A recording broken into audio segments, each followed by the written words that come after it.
me, I have a million stories I could tell you, but I do want to tell you that I'm probably the only one that married into the Boys and Girls Club. I married my husband 8 years ago, and I was all of a sudden left with, what am I going to do?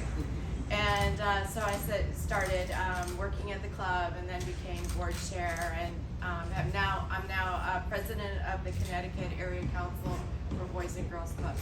So we have a lot of good stuff going on. The one thing I have to tell you is that I wholly believe that it takes a community to do this work. It takes everyone working together. You know, the mission of serving children is a big mission, and to keep them safe is an even bigger mission.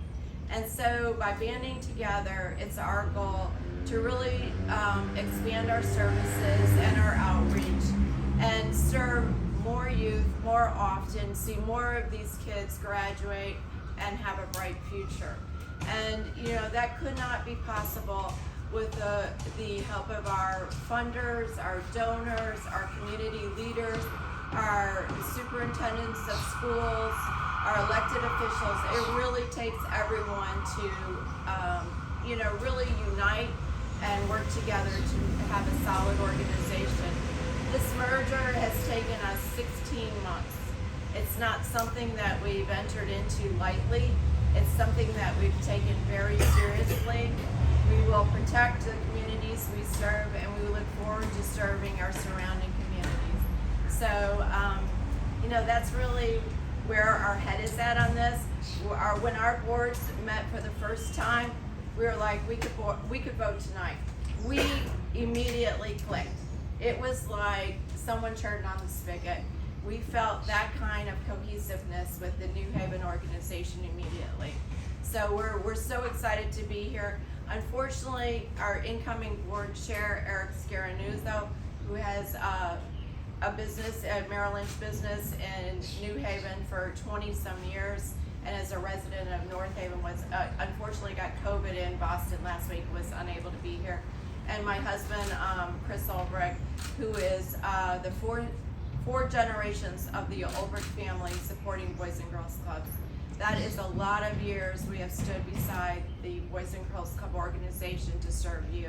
And we look forward to just expanding that and continuing that influence with the family and the communities. So unfortunately, those two leaders were not able to be here tonight. I want to recognize someone who has stood behind the Ulbrich Club for years, and Carlos, come up here.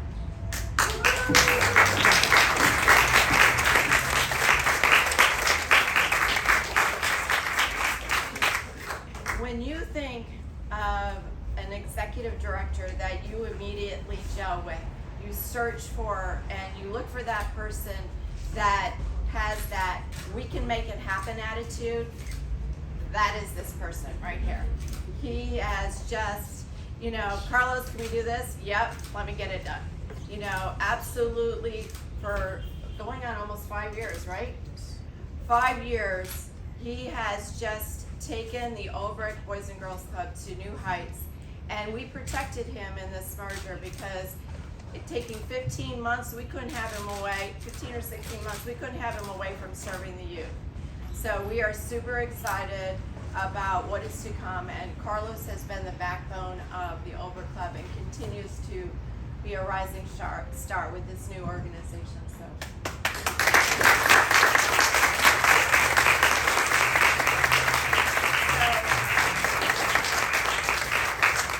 Knowing that what we know, so when we started these merger talks, we had 3 sites. Now we are merging with 11 sites. So in 16 months, we have gone from 3 sites to 11 sites, which is a Herculean effort.